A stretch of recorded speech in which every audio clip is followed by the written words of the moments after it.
Ladies and gents, welcome to episode number 2 of the Jungly podcast. It's funny, this thing just started as like a little idea in Bay's mind last week. We sat down with Malcolm and recorded. Now we got the second guest over here. So welcome Shahzada. Thank you. Thank you for having me here. Thanks for being here, man. Shahzada's a very special guest. I don't want to always associate people to the titles that they carry, but the first time I came across Shahzada is because he's the co-founder of Nomad Gaon. Gaon in Hindi is village. So the co-founder of Nomad Village. In other words, the co-founder of the first digital nomad village, or the concept of a space for people on the move to work from in India. So it's so good to have you at Jungly, bro. Thank you, man. Pleasure being here. Also, the thing is, though, I have a bone to pick with him. There's a little bit of hostility between us, and you're going to sense it, because until he came here, I held the title for the unbeaten champion of badminton in Jungly. And now he just came and like took that away from me. 2-1. It was a best of 3. I let him have it.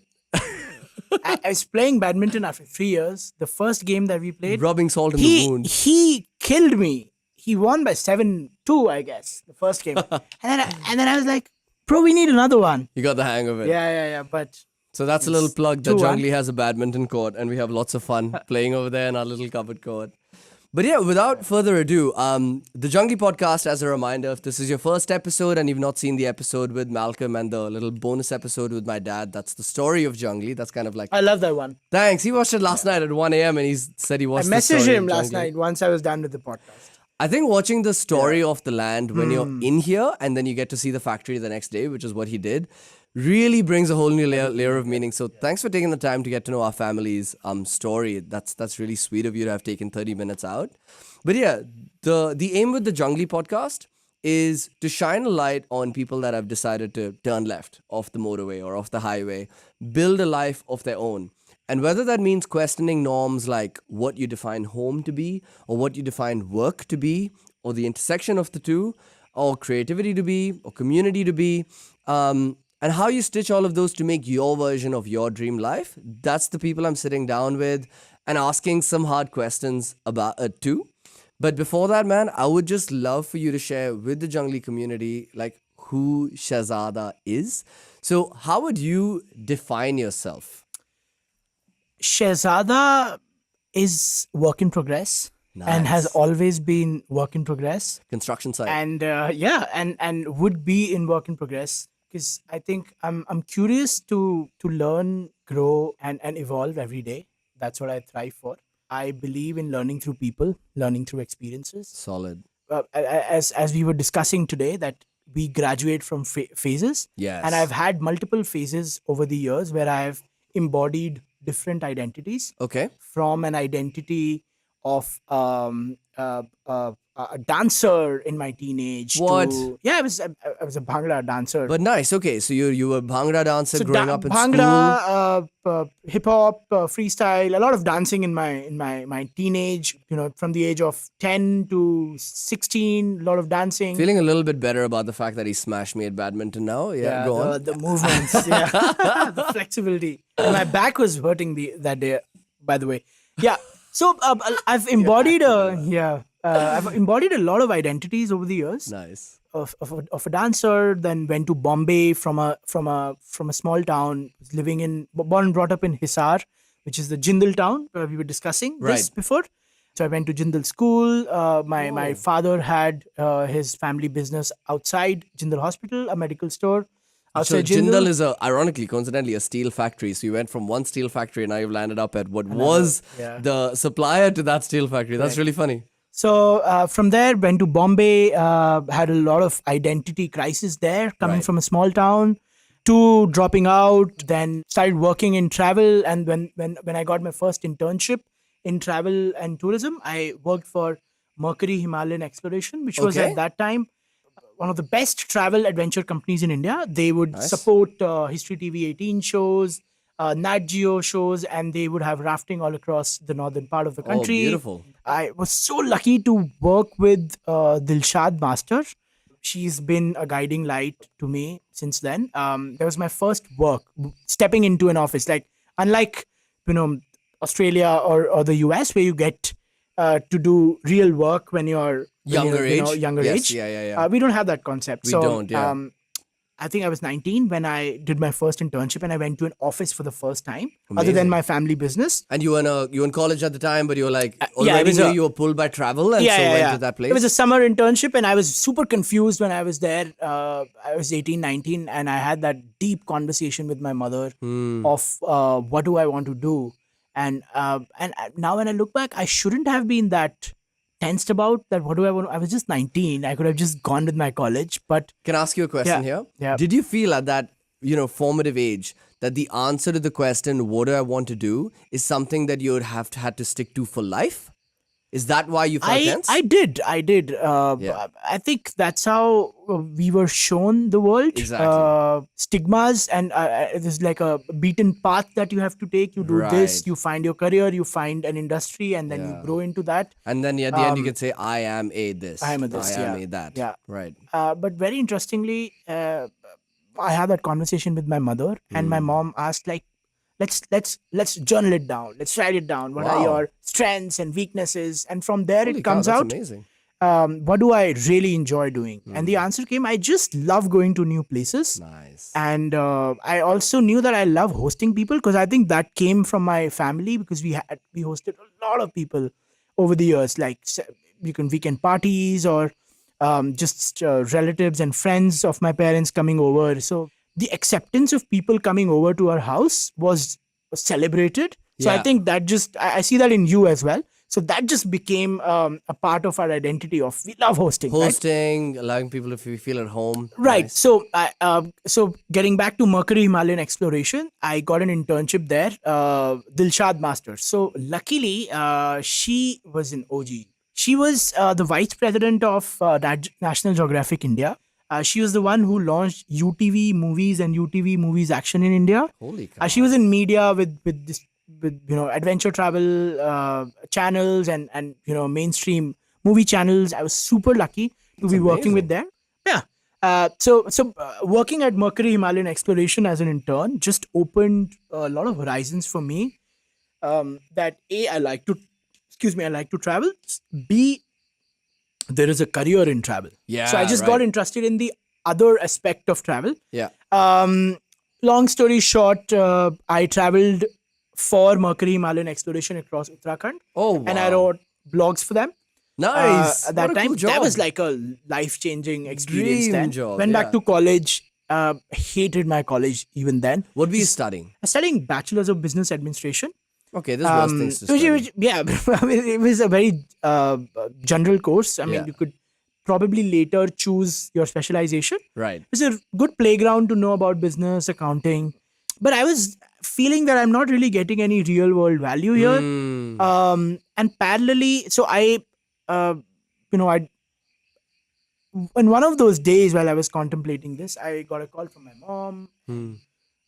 She got diagnosed with cancer then. Actually, I moved back to see her. I came back home to see her, course. and we went to the hospital. And that day, I was there at the hospital when she got diagnosed. She was in stage 3 of liver cancer. Oh my god. So that was like a big pivoting point. I was 20 years old then. Right. And instantly, college was just not in my thoughts then. It's like, okay, Yeah. I will figure out the first priority is take care of my mom. your And my mom, of sister was course. there, and I lived with my mom. This was May 2017, and 3 months. In August, she passed away. That quick. Yeah, 3 months. But those 3 months were one of the most transformational months of my life. Right.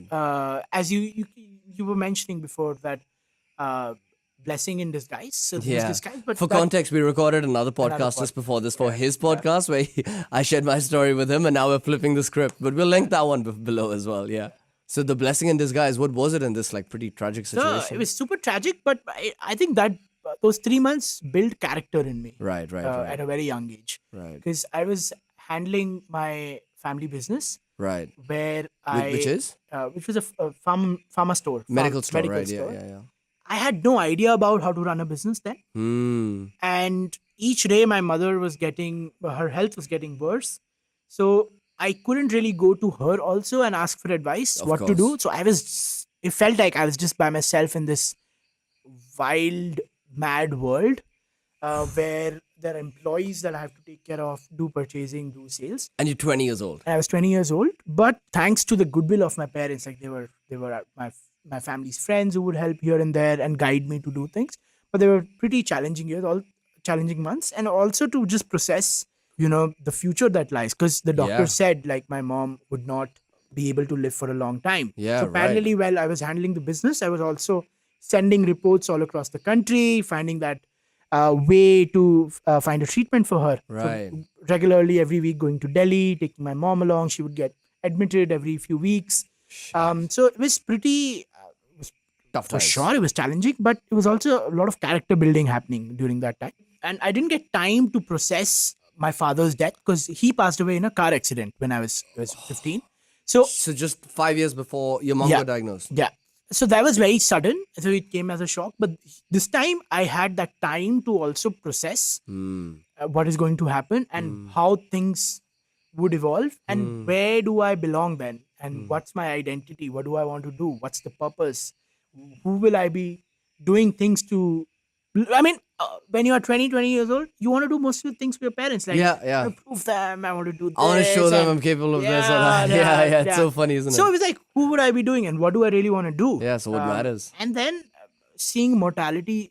So you're staring mortality in the face. Yeah, so mortality on my face. And when my mom passed away, it was clear to me that I do not want to be in that small town taking care of that business. I had a huge bungalow, a car, a running business.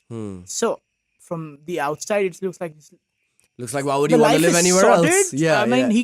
of course, there's emotional instability, yeah, but yeah.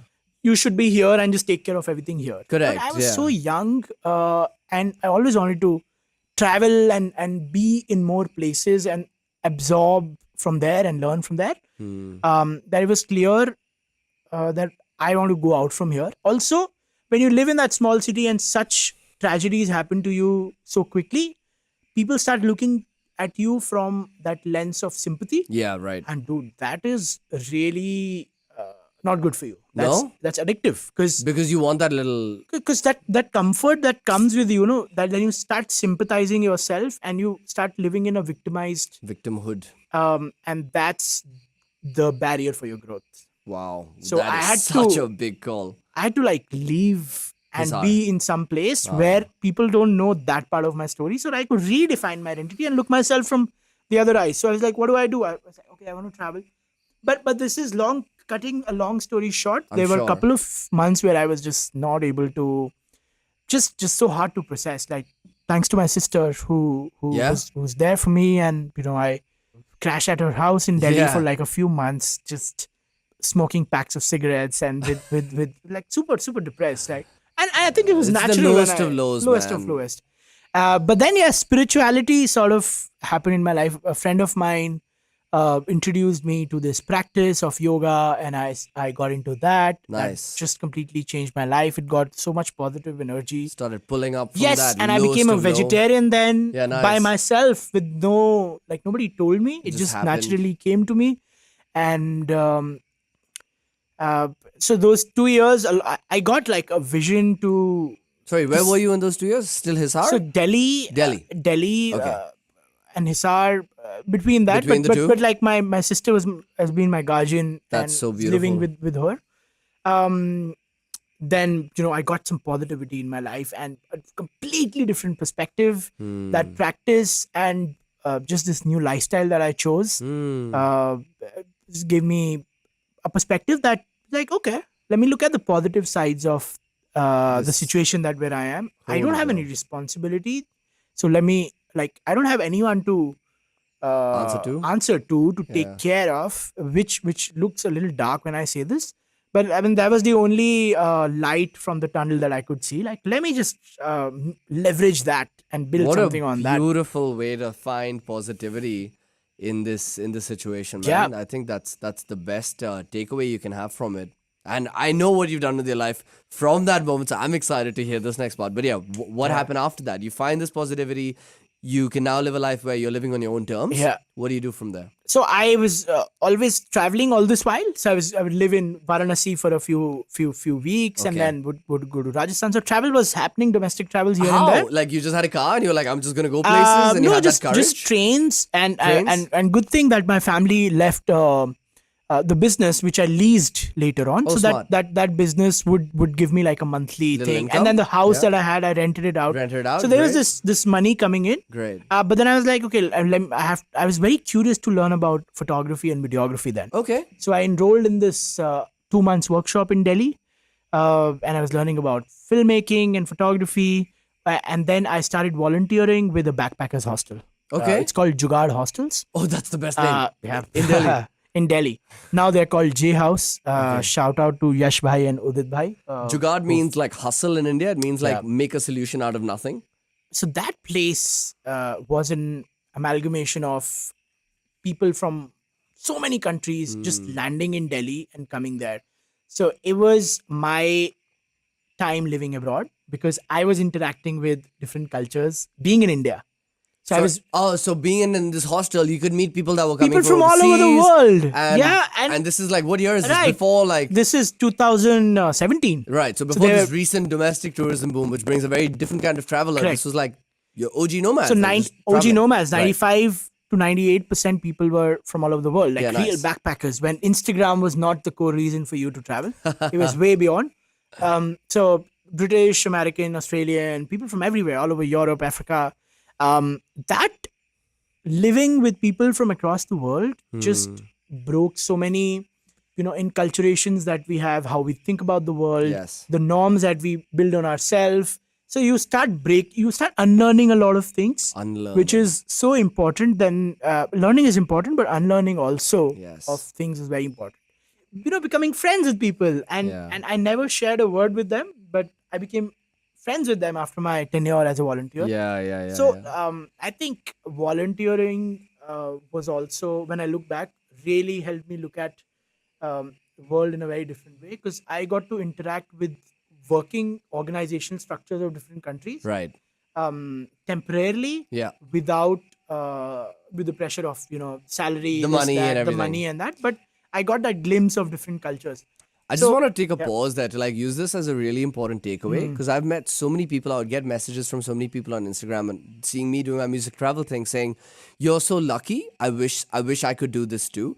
And I understand that there's a percentage of people that literally can't because of some situations that we just can't understand that are out of their control. But I think a majority of those people, they are saying or jealous or lucky, I wish, but really they are in a situation where they can change a few things and they can do it. The biggest inhibitor that a lot of nomads think is money, right? But from your story, what we learned is, forget about even the incomes you're making. You weren't touching that because you found a way to go to an international place and volunteer. So do some work, exchange your time, and get your living and accommodation and maybe even a bit of food sorted. Yes or no? My budget for a month that time was less than $600. There you go. Right? There are three things. There's a very interesting TED talk about it. Okay. There are three things that one needs when they're traveling: Okay. the transport to go from one place to another, Of course. accommodation, Yeah. and food. That's it. So if you can find volunteership, you can take care of your food and Accommodation. and you can really hitchhike. And for transport, you and just for get an transport, electric cycle. No, I'm kidding. No, but you could hitchhike. People, Yeah, hitchhike for sure, man. I hitchiked so much, and there's a story. I picked up about- hitchhikers in my van. So much fun. Hitchhiking is so much fun, and you get to. That's where you meet people that you would otherwise not be able to meet in your daily routine. Yeah, man, I've got for picked up sure. by a doctor in Chiang Khong, and this lovely couple who picked me up from Chiang Mai to Chiang Rai. Wow. Yeah, so There you go. That's awesome. Yeah, I mean, sorry, please get so back to your story. volunteering, But I that's did a lot of great. volunteering to save money because I was Cool. low on budget. But I would not be thrifty on not spending on experiences. When I was in places where there were unique experiences, I would spend my money and like Nice. experience is what mattered to me. Yes, yes, yes. So I was in Laos for a month, then Cambodia for around a month, and all this while I was always having gigs, helping people with their Google ads. So that was also helping me make some money. So you already figured out how to monetize a skill that you learned into a Yeah. location independent skill. And all this while, I still didn't know what is a digital nomad. I didn't know about this phrase. That's cool. But Doesn't matter. But I was a digital nomad when I looked Yeah, back. yeah. So that was happening, and very interestingly, I met this person in a hostel in Cambodia, and she's from Taiwan, and she was a English teacher in Taiwan. Online, Okay. she would teach. She was a nomad, and then once she was like, "Hey, one of my clients, her husband has a lot of colleagues in Bangalore and Seattle. They're all South Indians. He's having a bit of trouble to understand their language. Can you help them out?" Okay. I'm like, "Okay, sure." She was like, "Okay, you design a course, design like a few workshops for him, where you teach them how to understand Indian English accent." You're kidding. Yeah, I was like, "Cool." And then he was like, "Yeah, I said I would just That's also amazing. teach him about Indian culture because that Yeah, would right. also help him." Right. So then I got a gig, which gave me a lot of money for those times. So I was just this bridge, very interesting time. Loved my time there, and I would break Indian culture. And then started with he was a vice president of a tech company. I would not want to name the tech company. Yeah. But he was a vice president there. I started from him, and then a couple of his other colleagues would So also you made start. this course to onboard them into Indian English, Indian accents, and And thrive I in didn't India. do shit about it, man. It just came in my life. Of course you do. You No, grew up in I India. it just came to me. Yeah, that I mean, way. Yeah, I opportunity never strikes. thought this career exists. That's hilarious. I mean, it's crazy how. So how did you make this connection? Was it someone from back home or So I someone that met saw you her working? in Jaisalmer first, Right, while traveling. while volunteering. While volunteering. She was also a volunteer. Then I met her in Thailand by chance. Even this better. world is so small of nomads that you find them everywhere. Again right? and again. So Like, you I'm were sure like, we're "Oh, gonna you're bump into also in each other Thailand. I'm again." also in Thailand." We were both in Bangkok. We met there, and then met again in Cambodia. And that's when so in Thailand, she was in the process of developing her website of teaching Taiwanese English. Okay. And then she got this problem, and she was like, you could Can you help me solve- out? So Be happy just to give you gonna- some commission there. That's so Just good. Help. Yeah. I just want to pause again and make another Yeah. takeaway because you've just nailed it in your story. Another common theme that I found from meeting nomads on the road is that one thing leads to another.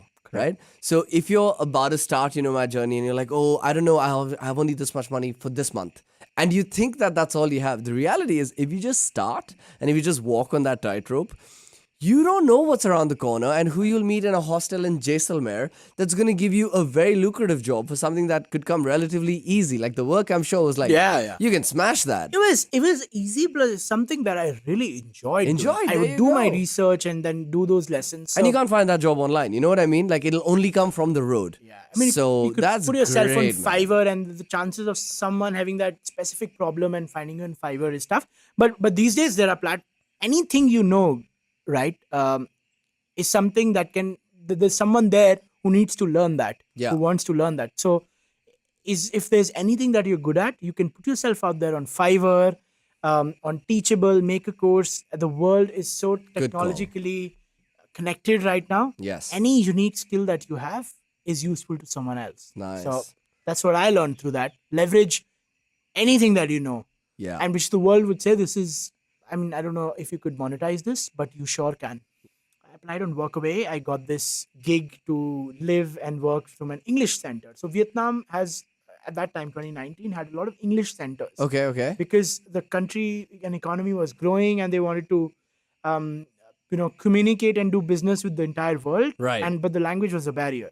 So Right. locally, domestically, young adults, 16 years, 17, 20, 25-year-old, that age group, 16 to 25, they would enroll in evening English classes. I'm classes. sure this must be actually more right now. This is probably the most common nomad skill you hear about, teaching Correct. English abroad. Teaching English. And I was Yeah. like, let me do the cliche. Let me do that. Yeah, for sure. And I was doing that. And I was super nervous in my first class. Would I be able to teach? Because I was a naughty kid in my school. But you're a good teacher. I've seen that from how you taught Tennille badminton. Yeah. this actually I just unveiled then. Okay, When I okay. did my first lesson. And also, they had these booklets. And my first lesson by chance was on travel. Oh, wow. And I was like, No okay, way. yeah. It was on travel, like my first lesson. I was like, this is a sign. I'm at the right Ideal. place. So I started teaching there, and then it was a wonderful time. I lived with the students. I got really close to everyone.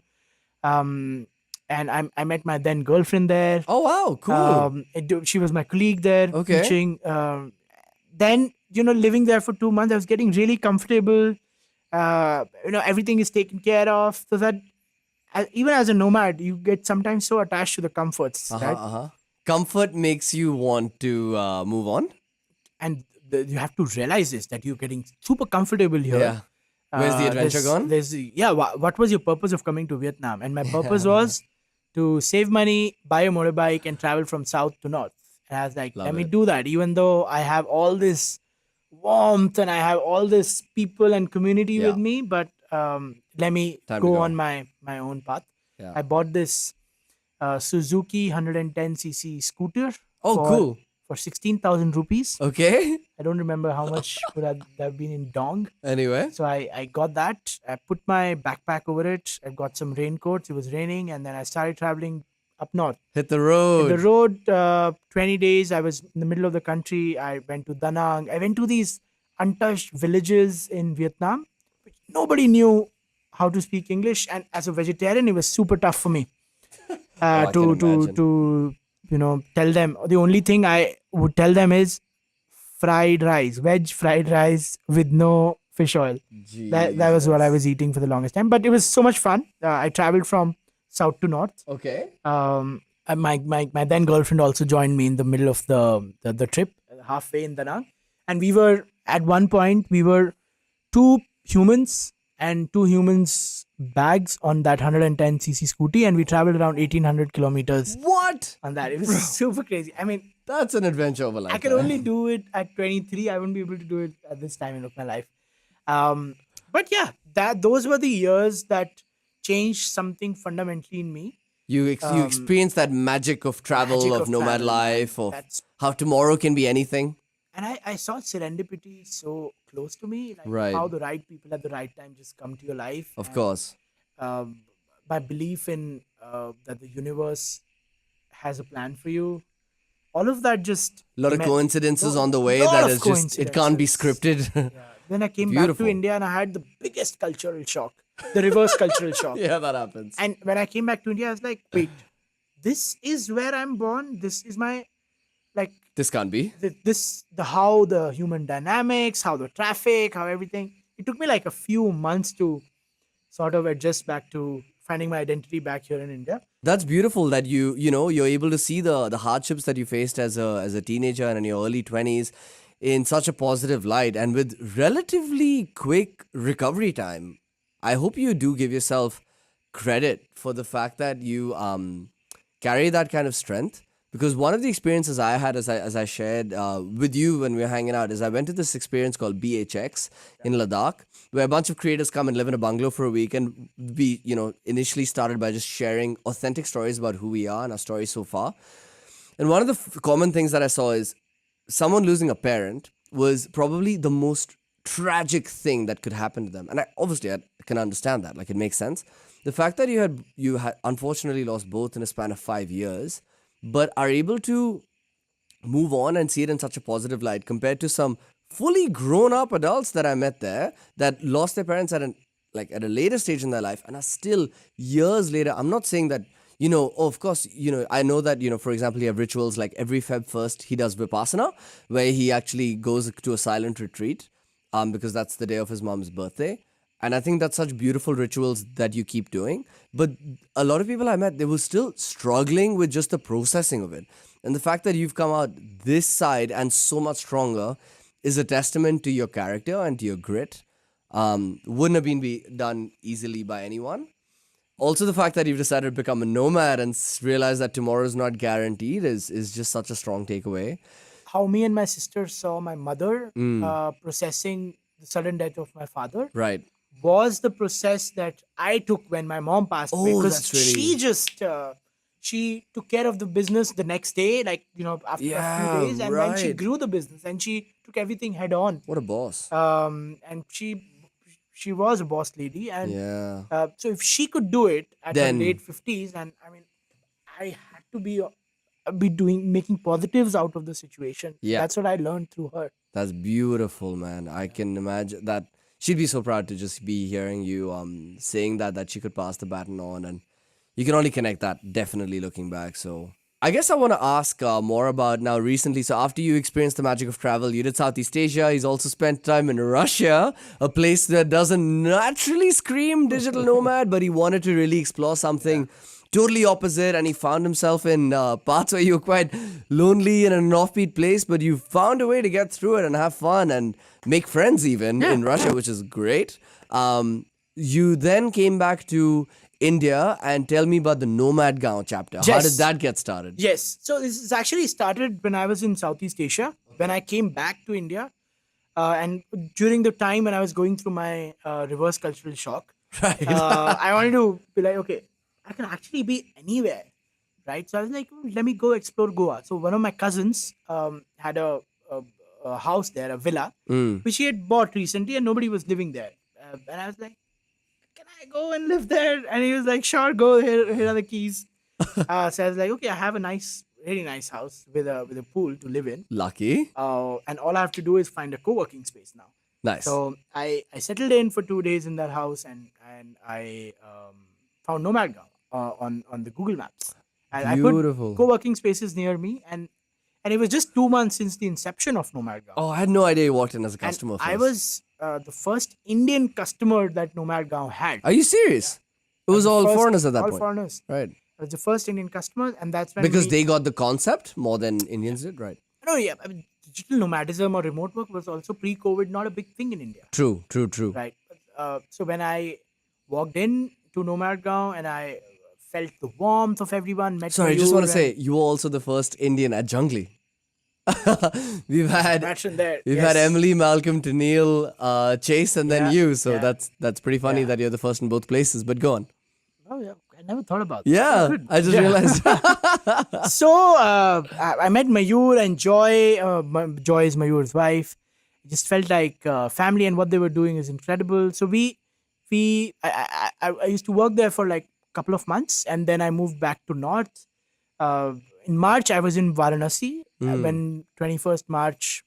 For people who are listening, when the COVID situation happened and Right. the lockdown started, Of course.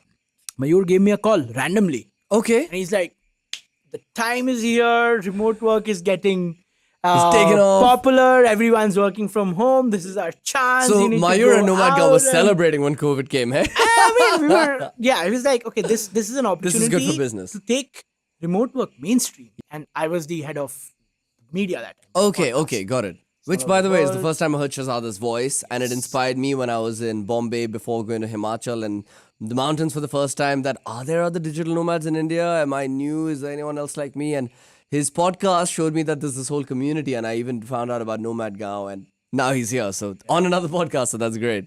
Right. So that's how you got started, and the Nomad Gaon chapter began, and you were there for how long? Over 2 years, 2.5 years. Then when I came back to India, Mayur was in the process of expanding Nomad Gaon. Okay. And we were always doing the podcast together. And the thought never really at that time crossed that I would become a part of Nomad Gaon. But then it just organically happened. It was like, hey, what are we doing? Let's build this together. And I was like, yeah, head on, let's do it. And you're the right personality for it, man. I can see you going really well at a place like Nomad Gaon and welcoming people in, making them all feel like at home. Yeah, there, my heart, soul is still there. I'm still a part of it. I'm You're still part of it, yeah. an advisor. But I've just a few months back officially, like from the operations, taken a back seat. Okay. Figuring out a way to bridge and bring everything together. My passion for traveling and seeing the countries that I have not seen yet.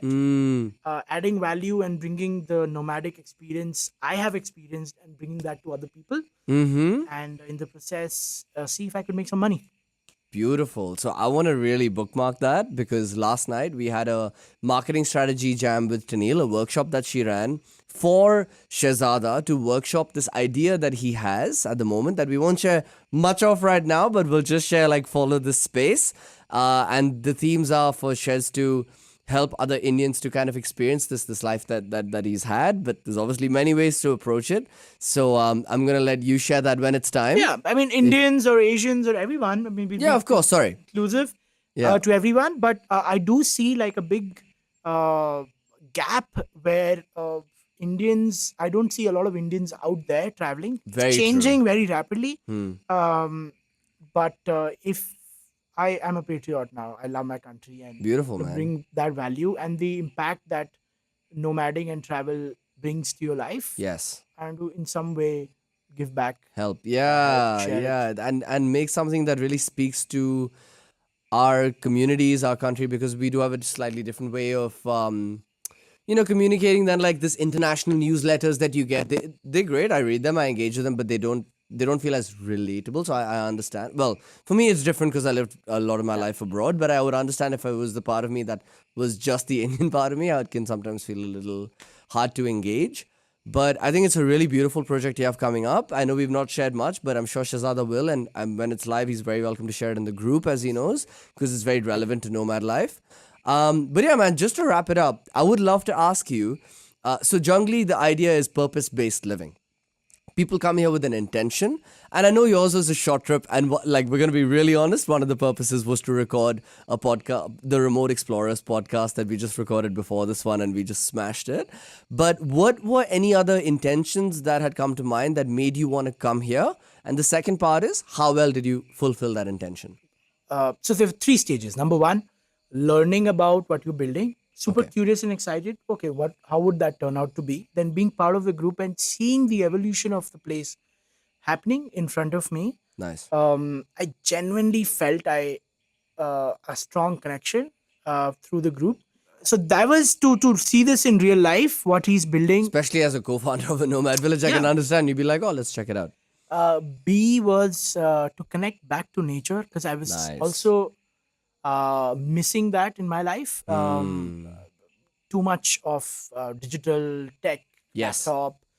But you sometimes get more than what you have your intentions as, right? Such a beautiful experience over the last 3 days. It feels like I just came yesterday. It's been so quick and so organic. My intention has been fulfilled, my purpose, and I'm gonna be back here really soon. That's really Super sweet. soon, That's really sweet of you to say. If you were to come back for a longer stay, like you said yesterday that you intend to, what would your intentions be on a second trip? I feel this place has a lot of creativity. So my podcast, things that I'm been slacking on, Yeah, right. and also this deep desire that I've had over the years to connect back to learn more about mixing and that art. I know how to do it. You're talking about like DJing, art of DJing, mixing. Yeah. Mixing. So this is the right place for me to like bucket those hours every day For sure. and just do that. I'd be And- so happy to yeah. help you however I can as Yeah, well with that yeah. stuff. That's my passion, as you Thank know. you. Yeah, I know that. Yeah. So that's why it's just perfect place for me to do that. So those are two things that I'll bring with me, Yeah. and also a strong realization since I've not been living in Nomad Gaon over the last 3-4 months, that if you have a community who has passion or, Yeah. or curiosity, Right. like what T had for marketing and you have for audio, Right. it's that passion and that selflessness, and finding that rhythm in something which is more than you, and that can only happen with a vibrant community. Yeah. So it's been great connecting back to that. Got a lot of inspiration for my next project, Super. living here. Super. I love that. yeah. I love that you have this, you hold space for others to share theirs. It's really a superpower. And you're always welcome at Jungli. You always have a home here, bro. So thanks for being on a the pleasure. Jungli podcast. Sir, I'm a qualified jungli now. 100% certified. Certified I'll put jungli. Shahzada's socials below, and Yeah. of course, when his new project launches, buy a nomad for nomads. I'd be very happy to support it in the group and see where this journey goes. Thanks for all the positivity, dude. Thank you for having me. Pleasure to have you on the pod.